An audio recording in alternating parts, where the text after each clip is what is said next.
Hi, I'm Matt Volbrecht. In just a few seconds, you will be taken to the video of a speech I gave recently to the 7th, 8th, and 9th graders at the Forbes Road High School in Waterfall, Pennsylvania. This speech actually took place on 2 separate dates due to time constraints at the school. However, in my mind at least, both parts revolved around a common theme. Therefore, I've spliced them together and made them one speech the way I had originally intended them to be. The total time of this speech is about 45 minutes, and it does include a few songs and a little novelty act that I hope you'll enjoy. There was quite a program for me to pack into a short 45-minute sweep of the clock, but I hope that you will feel, and indeed, many of the students and teachers I spoke to indicated to me that they felt that what I had to say and the way I presented it was very powerful and inspiring.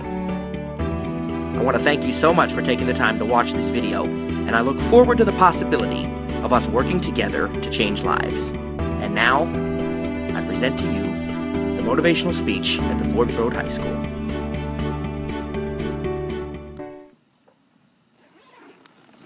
Just one voice singing in the darkness. All it takes is one voice singing so they hear what's on your mind, and when you look around, you'll find there's more than one voice singing in the darkness, joining with your one voice,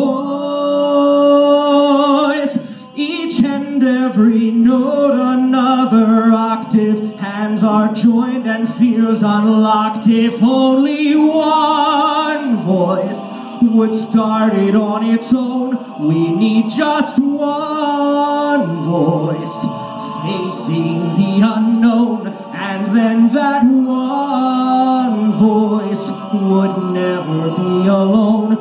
It takes just one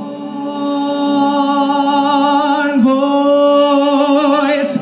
If one voice would start it on its own, it takes just one voice facing the unknown, and then that one voice would never be alone. It takes that one voice, just one voice, singing in the darkness. All it takes is one voice. Shout it out and let it ring.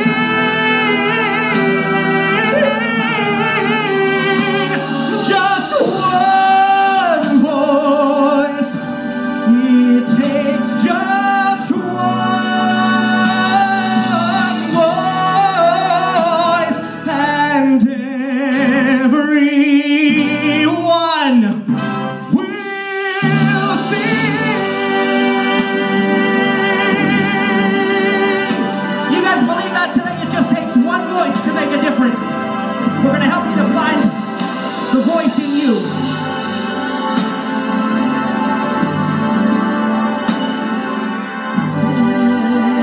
Everyone will sing.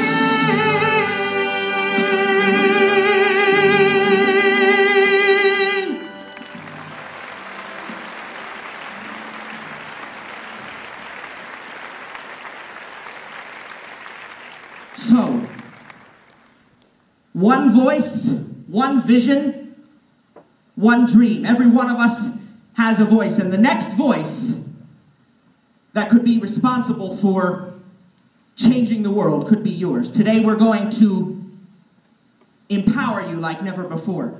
Before the afternoon has ended, I will almost certainly have offended somebody, probably more than one person, in this room. My wife was very nervous when she found out I was going to be speaking here, more so than the normal low hum of nervousness that she always feels every time I open my mouth to say anything.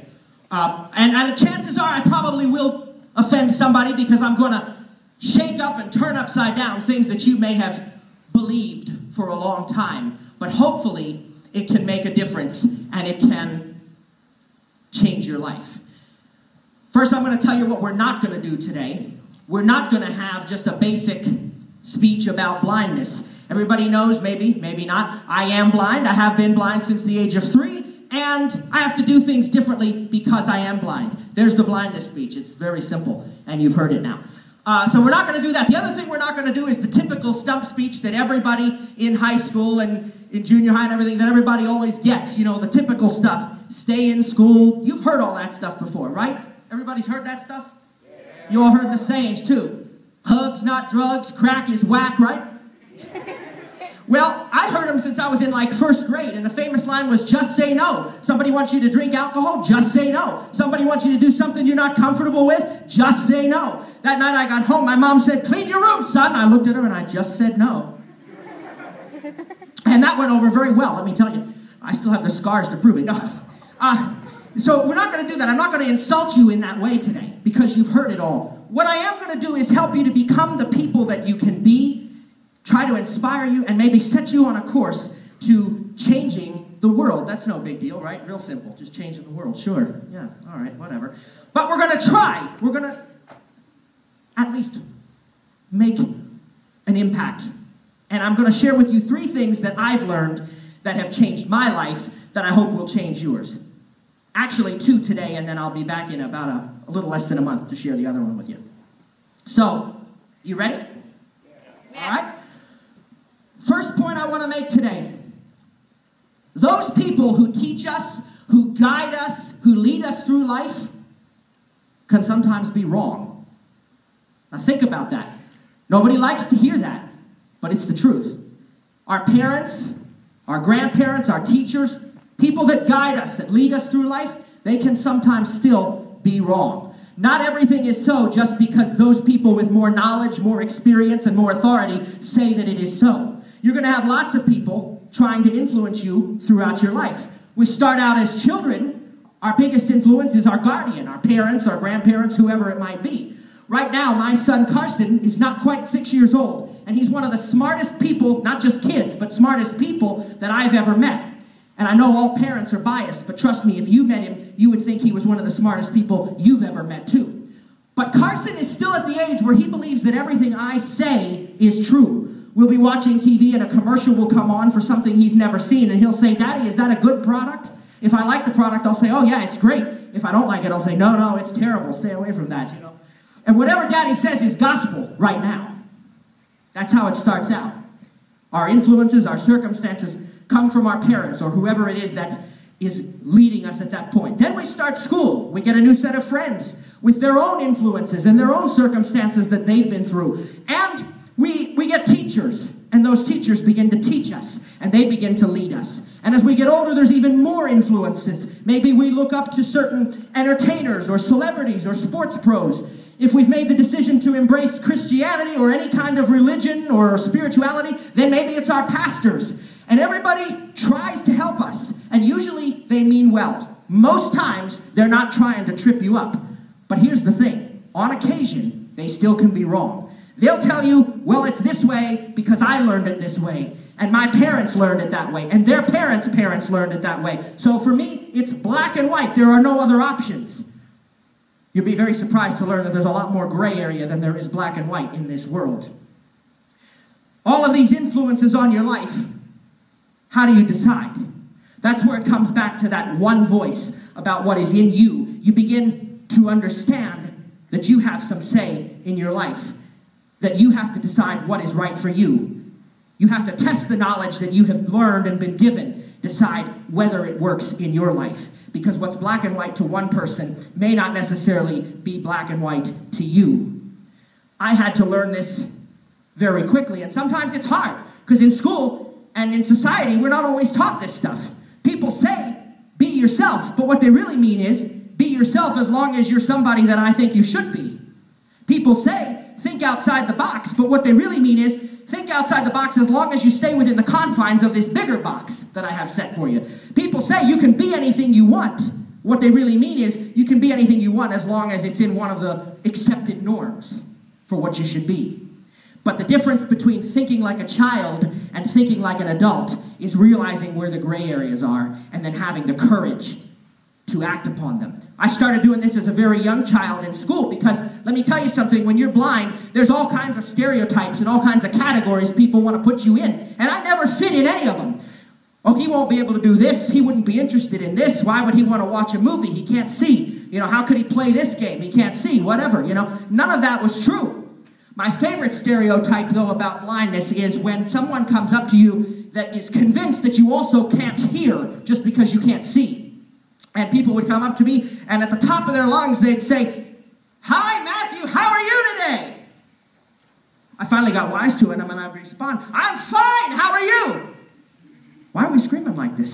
And they'd be, "Oh, I'm sorry, I don't know why I did that." And I'd be like, "Yeah, I don't either. You know, it's my eyes that don't work. My ears were fine till you just screamed at them, fool." As I got older, the stereotypes became more important, though, and they became bigger. Well, since you can't see, you need to go away for 5 weeks or 2 weeks to a summer camp to learn how to become independent, to learn how to cook, to learn how to do laundry. I said, "Let me tell you, I got news for you right now. I'm going to college. My laundry's coming home at the end of the week." I said, "Not only that, I believe in independence, but I don't need to go away to this summer camp. I've got family who's willing to teach me so that I can spend my senior year at home with my friends and my family and not need to go away." I said, "This just doesn't fit me." Does that mean that I thought that the summer camp was wrong for everybody? No. It just meant it wasn't a fit for my life. And I won that battle, and I didn't go. And all this time, I had my parents' blessing. My parents raised me in a very interesting way. They treated me like an adult, very young. I was in on decisions and all of that stuff, but what they expected from me was that I would believe as they did and act as they did. It was very difficult for me to have my own way of thinking. My parents never sat me down and said, "If you do this, I will beat your butt until it's red." They never said that because they just assumed that I was going to think as they did, that I was going to act as they did. Did I ever do anything that my parents didn't know about? Sure, absolutely. But when it came to all the big stuff, I always had their blessing. I even convinced them to let me go to college for music education when they really wanted me to be a performer. I love performing, and I love watching performers, but it wasn't for me at that time. It wasn't what I wanted at that moment. I wanted to be a music teacher, and I finally convinced them to give me their blessing for that. But about 2 years into college, something happened that I knew they would not be okay with. I decided that I didn't want to be a music teacher. I wanted to do one of several other things. And one of the things I wanted to do was to be a pastor. In the college I was going to, you couldn't learn to be a pastor of the denomination that I wanted. And the only place you could learn it was online. So what that meant for me is that I would need to drop out of college and take these other courses. Why? Because it was consuming too much of my time to try to do both. And I couldn't see wasting my parents' hard-earned money for something that I wasn't planning on doing. Did that mean I never wanted to do it again? I didn't know. But I knew that at that moment, it was not the right decision for me. And so I approached my parents about it. And of course, as I had suspected, it didn't go very well at all. The threats, words like upset, disappointed, hurt, all of these things were used. Then they began bribing me, offering me stuff I absolutely could not resist. Like, for example, "I will let you live another day if you change your mind," stuff like that. And finally, I had to just make a decision and say to them, "I love you and I don't mean to hurt you, but this is not right for me. And I need to stand up for myself and I need to do what is right for me. That doesn't mean it's right for anybody else, but for me, it is right. At this moment, where I am in my life right now, it is what's right."